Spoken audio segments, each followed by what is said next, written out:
There's a blizzard happening outside. I have a fresh cup of coffee, and today we're gonna be talking about one of my favorite things to bring on any shoot, corporate wedding or whatever, the Boling BL-P1 LED light.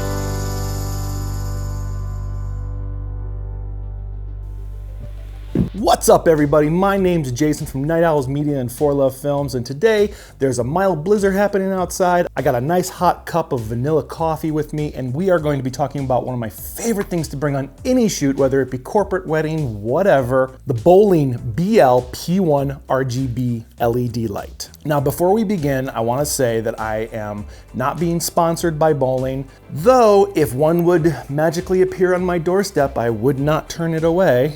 I ended up buying one because I wanted something super light and super small and handheld that I could put inside my pocket on a wedding day, or that I could put in my camera pack and it wouldn't take up any more room. I'm very used to using bigger LED panel lighting or my IntelliTech pocket cannons, which I absolutely love on wedding days because of the amount of throw they give, especially during a reception.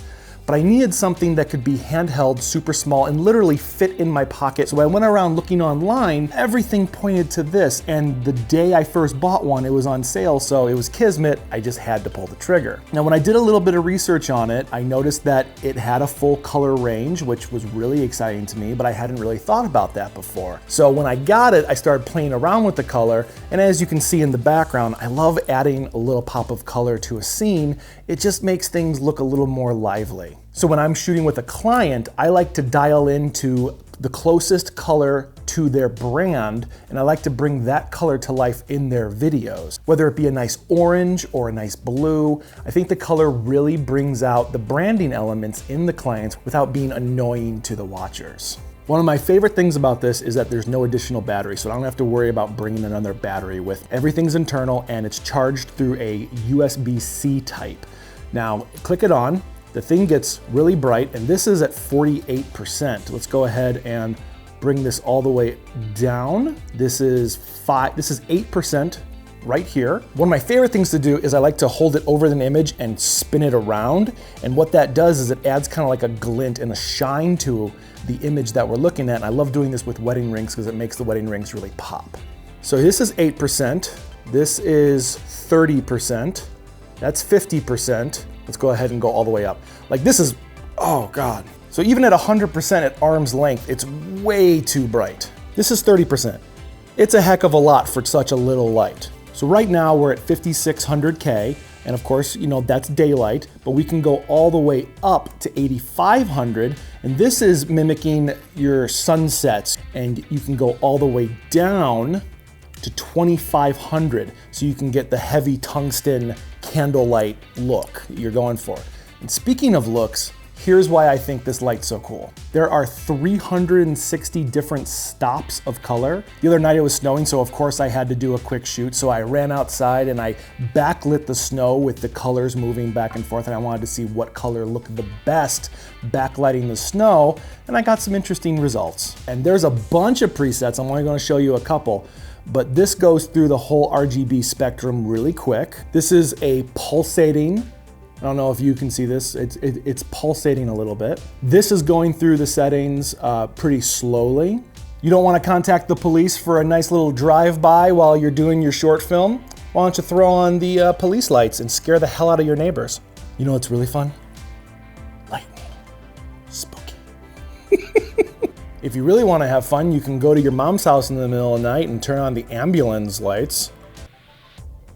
An added bonus that I didn't really think about in the beginning when I bought these is having one of these in your pockets at the end of a wedding night when the room is dark. You're trying to make sure all your gear is there, your lens caps are all together, your batteries all together. It's nice just to be able to pull this out really quick and do a quick scan of the area without turning on a bigger light. It comes with a really nice little holster that I attach to my camera backpack, so I always know where these are at all times. And again, like I said, it's really small and slim enough to be able to fit into my pocket with zero problem. Not only is the light amazing to hand hold and to set up on a table and walk away, it also comes with an arm on the side that bends out and twists, and it comes with screw mounts, so you can screw it onto a light stand, you can screw it onto a clamp, you can screw it onto the top of your small rig on a camera if you need to, and I absolutely hate that look, so I'm not gonna ever recommend it, but it is possible.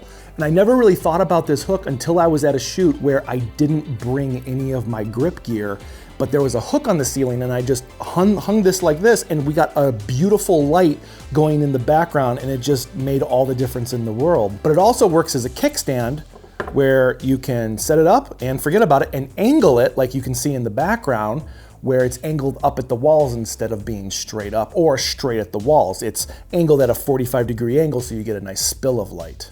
I would never recommend to use this light as your main light for your receptions, for toasts or anything like that. But if you're doing a dress shot where the dress is in a window, or you're doing some details, throwing some quick little light on without needing to have a light stand or something big in the room is absolutely invaluable, quick and easy. I found that when they are turned on at the max setting, it'll last about 45 minutes to an hour. An hour is pretty pushing it. You're not gonna have these on for max for more than an hour because they're not designed to light a situation, they're designed as accent lights. So right back here, these lights are set at 8%, and you're getting just enough pop on the walls to get color, but not enough to destroy the battery. So I could sit here for a few hours and those aren't gonna go anywhere. Now, if it's a really long shoot, or let's say we're doing interviews all day, we have one setup and we're doing like 10 interviews and it takes like 10 hours to film them all, I like to connect a USB-C cable to the top so that way I have a constant power flow, and either I'll connect it to a wall, or if there are no power units, this thing is a beast. This is one of my other favorite things that I like to use, and this is the Anker 20,000 mAh power bank. And not only can this charge my phone like 4 times full in a day on a single charge, it can also charge my laptop, which I think is really cool. Or if I connect it to my camera, which it is right now, this thing will last me about 4 or 5 hours with zero problem. So connecting this to one of these, we get an all-day power. Now, I completely understand there are other brands out there of RGB LED lights, but this is the only one that I've ever used for this much success and for this ease and for the price range that it's in. These are normally priced out at $139.99 on B&H or Amazon. If you are interested in looking at the specs on this, which I am not going into, go ahead and go down into the description below. There will be a link there. You can go to the Amazon page and read all the awesome specs and trivia and details about the light that I don't want to get into. I just want to tell you how awesome it is. I absolutely love this light and I bring it everywhere with me. Guys, thank you so much for joining me on Filmmaker Friday as we talked a little bit about gear today and less about the theory of stuff. Guys, if you like what you saw today, make sure you like and subscribe and share this video, because the more subscriptions we get, the more I can understand that I'm doing a good job and this is what you guys want to see. I know as creatives, sometimes we can get down on ourselves and we start second guessing ourselves and we start having this mental fatigue as, am I good enough? It's very easy to compare your art or your film with someone else's. I do it all the time. You always have to kind of quiet yourself, remember that you are good enough and you are amazing and you are walking this path. And at no point should we ever feel like we should know everything. We're constantly learning.